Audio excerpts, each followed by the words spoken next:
आप सभी का बहुत बहुत स्वागत है मेरे YouTube चैनल पर। अगर आप भी YouTube चैनल पे नए हैं और आज पहली बार वीडियो देख रहे हैं तो लाइक शेयर कमेंट कर दीजिए और चैनल को सब्सक्राइब ज़रूर करिए अगर आपने अभी तक नहीं किया है तो आज हम बात करेंगे कक्षा 10 की जो ये बुक है राजस्थान का इतिहास एवं संस्कृति। तो इसी के रिव्यू के बारे में हम बात करेंगे। तो सबसे पहले मैं इसकी आपको जो सारणी है कौन कौन से चैप्टर इसमें दिए हुए हैं वो आपको दिखा देती हूँ। जो प्रथम जो चैप्टर है वो है राजस्थान का इतिहास एक परिचय, राजस्थान के प्रमुख संत एवं लोक देवता, राजस्थान के उत्सव त्योहार एवं मेले, राजस्थान के वस्त्र और आभूषण, राजस्थानी चित्रकला एवं लोक कलाएँ, स्थापत्य एवं शिल्प के विविध आयाम, लोक संगीत और राजस्थान के लोक नृत्य एवं लोक नाट्य, राजस्थानी भाषा और साहित्य और राजस्थान के प्रमुख पर्यटन स्थल। सबसे जो लास्ट है वो है राजस्थान के प्रमुख व्यक्तित्व, जो कि इस टॉपिक में से आजकल जो है 2 क्वेश्चन हर एग्जाम में देखने को मिलते हैं। ये आप इसकी अनुक्रमणिका देख सकते हो किसमें ये टॉपिक है और इतने पेज नंबर तक ये ऐसे ये है। अब सबसे जो फर्स्ट जो टॉपिक है उसकी बात करेंगे, राजस्थान का इतिहास और एक परिचय। तो ये जो टॉपिक है ये बहुत ही इम्पोर्टेंट है हर एग्ज़ाम की दृष्टि से। अगर आप भी राजस्थान के किसी भी टीचर का 3rd ग्रेड 2nd ग्रेड या फिर 1st ग्रेड में और या फिर CET की तैयारी कर रहे हैं, RDC की तैयारी कर रहे हैं तो आप ये बुक ले सकते हैं। और अगर इस बुक की प्राइस की अगर मैं बात करूँ तो इस पर 70 लिखा हुआ है और शायद ये 70 की आती होगी। एक्चुअली मुझे याद नहीं है कितने की है, 70 की होगी। तो फर्स्ट चैप्टर के बारे में बात करते हैं, राजस्थान के इतिहास के बारे में।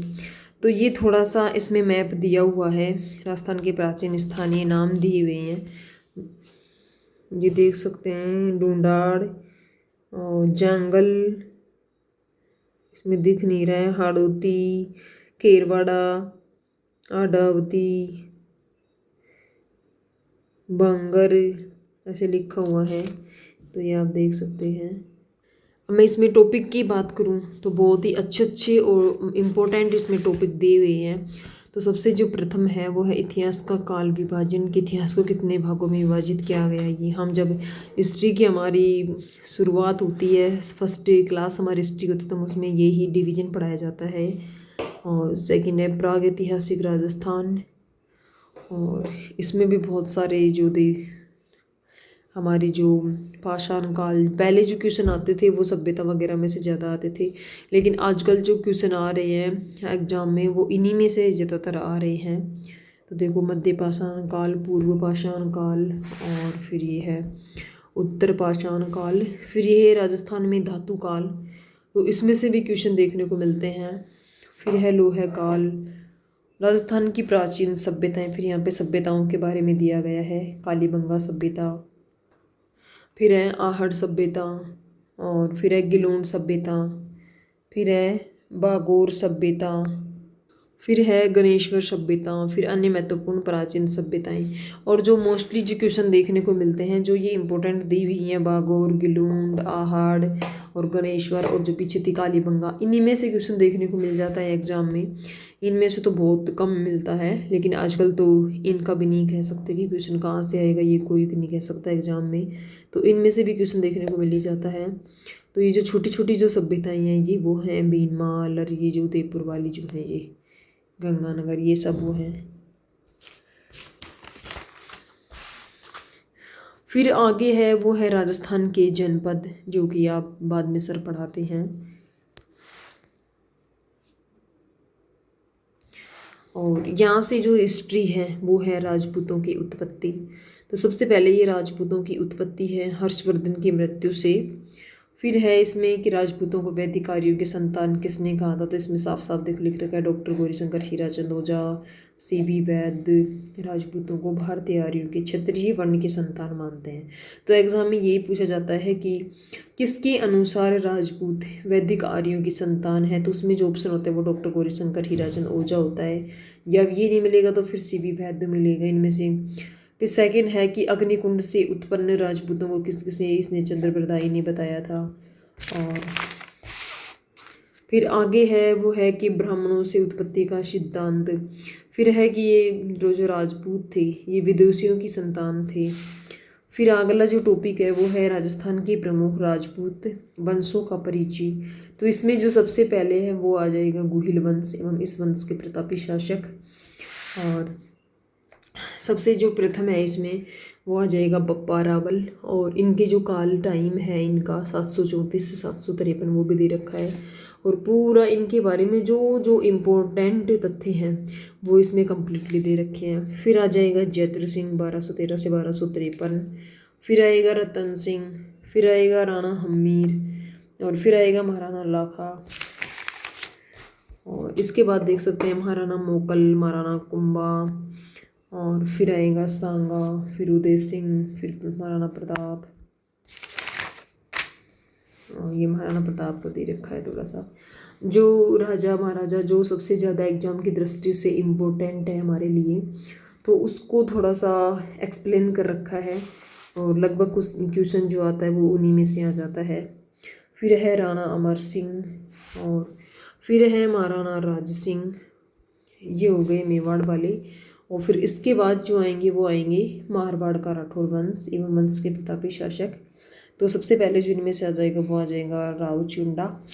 और इसके बाद आप देख सकते हैं राव रणमल, जोधा, मालदेव, राव चंद्रसेन और मोटा राजा उदय सिंह, महाराजा जसवंत सिंह प्रथम।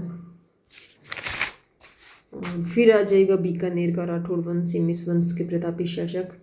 तो इसमें सबसे जो पहले आएंगे वो आएंगे राव बीका, फिर राव लूनकरण, फिर राव जैतसी, राव कल्याणमन, फिर राव राय सिंह और ये राव करण सिंह। फिर आ जाएंगे शाकंबरी की जो चौहान है उस वंश के जो चौहान वंश और इस वंश के जो प्रतापी शासक है वो आ जाएंगे। इनमें सबसे पहले जो है वो आ जाएंगे अजीराज। फिर आ जाएंगे अन्नोराज। अन्नोराज के जो बाद में आएंगे वो आ जाएंगे विग्रहराज चतुर्थ। फिर आ जाएंगे पृथ्वीराज तृतीय। और फिर संयोगिता कथा की ऐतिहासिकता जो जो इम्पोर्टेंट इनमें जो कथाएं हुई हैं उनका भी इसमें अलग से दे रखा है। तो रणथंभौर का चौहान वंश इस वंश के प्रतापी शासक, ये फिर रणथंभौर का चौहान वंश आ जाएगा। फिर झालोर का चौहान वंश। और फिर आ जाएगा आमेर, जयपुर का कछवा वंश इस वंश के प्रतापी शासक। तो इनमें सबसे पहले जो आ जाएगा वो आ जाएगा भगवान दास, मान सिंह, मिर्जा राजा जय सिंह, सवाई जय सिंह। इसका जो आमेर वाले हैं उनका बहुत अच्छा एक्सप्लेनेशन में दे रखा है। फिर आ जाएगा भरतपुर का जाट राजवंश इस वंश के प्रताप। इसमें सबसे जो प्रथम है वो आ जाएगा चूड़ामन। फिर आ जाएगा बदन सिंह। फिर आएगा महाराजा सूरजमल। और ये महाराजा सूरजमल किसने दे रखी है। फिर आ जाएगा करौली का यादव वंश। फिर आ जाएगा परमार वंश। फिर आ जाएगा मराठों का राजस्थान में प्रवेश। तो आजकल जो क्वेश्चन आते हैं वो इसमें भी बहुत ज़्यादा आते हैं कि मराठों ने कब प्रवेश किया, कौन सी रियासत में सबसे पहले किया, कब किया, क्यों किया, ऐसे जो क्वेश्चन आ रहे हैं वो। और फिर आ जाएगा बूंदी का उत्तराधिकार संघर्ष। फिर आ जाएगा हुरड़ा सम्मेलन जो पढ़ रहे हैं वो। और उसके बाद जो है वो आ जाएगा जयपुर का उत्तराधिकारी संघर्ष। उसके बाद जो भी बगरू के राजमहल के जो युद्ध थे वो इसमें सभी हैं। फिर आ जाएगा तुंगा का युद्ध। और फिर आएगा कृष्णा कुमारी विवाद जो हमारे रिटमेंस 2023 जो हुई थी उसमें एक क्वेश्चन आया था कृष्णा कुमारी विवाद पे। और फिर आएगा जोधपुर का उत्तराधिकार संघर्ष। उसके बाद इतना देने के बाद में इसमें जो लास्ट में है वो इनके क्वेश्चन भी दिए हुए हैं जो कि बहुत इम्पोर्टेंट है। और एग्ज़ाम मतलब ये जो सभी जो क्वेश्चन है लास्ट में जो दिए हुए हैं ये सारे एग्जाम में आए हुए हैं। जो भी इसमें क्वेश्चन है ये सभी के सभी एग्जिट ऐसे की ऐसे एग्जाम में आए हुए हैं। तो आप सबसे जो फर्स्ट है वो देख सकते हो कि कालीबंगा राजस्थान की किस जिले में स्थित है। ये जो क्वेश्चन है ना ये मतलब इतनी बार रिपीट हो चुका है, हर एग्जाम में ये क्वेश्चन आता था। पर आजकल थोड़ा पैटर्न चेंज हो गया है तो आजकल तो शायद ऐसे क्वेश्चन ईजी मतलब देखने को नहीं मिलते। फिर सेकंड है कि राजपूतों की जो अग्निकुंड से जो उत्पत्ति है वो किसने बताई थी। तो ये चंद्रवृदाई के सिद्धांत के अनुसार जो राजपूतों की जो उत्पत्ति है वो अग्निकुंड से होती है। फिर 3 नंबर पे आता है कि पद्मिनी जो थी ना वो किस शासक की पत्नी थी। तो पद्मिनी जो थी वो रतन सिंह की पत्नी थी। फिर है कि पृथ्वीराज तृतीय ने किस वर्ष महोबा के चंदेल शासक को परास्त किया था। तो वो 1182 आ जाएगा।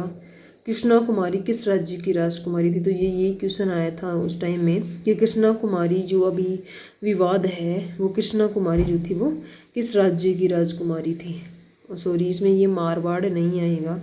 कृष्णा कुमारी जो थी ना वो मेवाड़ की राजकुमारी थी।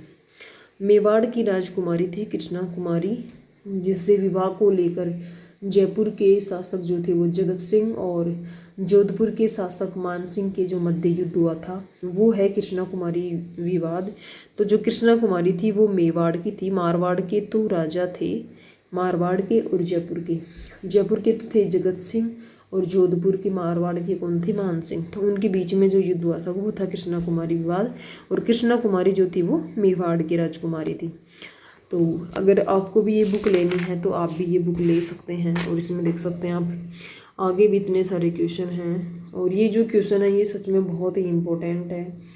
अब ऐसे ही जो सेकंड है, सेकंड जो अध्याय है इसका कि राजस्थान के प्रमुख संत एवं लोक देवता, जो कल्चर से रिलेटेड है, इसमें जो बाबू जी, गोगा जी, हड़बू जी, रामदेव जी, ये सारे दिए हुए हैं और इनका बहुत ही अच्छा एक्सप्लेन इसमें दे रखा है। तो एग्जैक्टली आप इससे नोट्स भी बना सकते हैं। और इसके लास्ट में देखो ये क्वेश्चन भी दे रखे हैं। तो अगर ओवरऑल अगर बुक की बात करें तो बुक सच में बहुत ही अच्छी है। और अगर आप भी राजस्थान से किसी एग्ज़ाम की तैयारी कर रहे हैं, राजस्थान जी के अपना कंप्लीट तैयार करना चाहते हैं, तो आप भी इस बुक को कम्प्लीटली लेकर के तैयार कर सकते हैं। और इसकी जो प्राइस है वो मात्र ओनली फॉर 70 रुपीज़ ही है। तो आप भी जल्दी से जा कर के ख़रीद लीजिए और अपनी राजस्थान जी के को स्ट्रॉन्ग कीजिए। अगर आपको वीडियो अच्छी लगे तो लाइक शेयर कमेंट कर दीजिए और चैनल को सब्सक्राइब ज़रूर करें।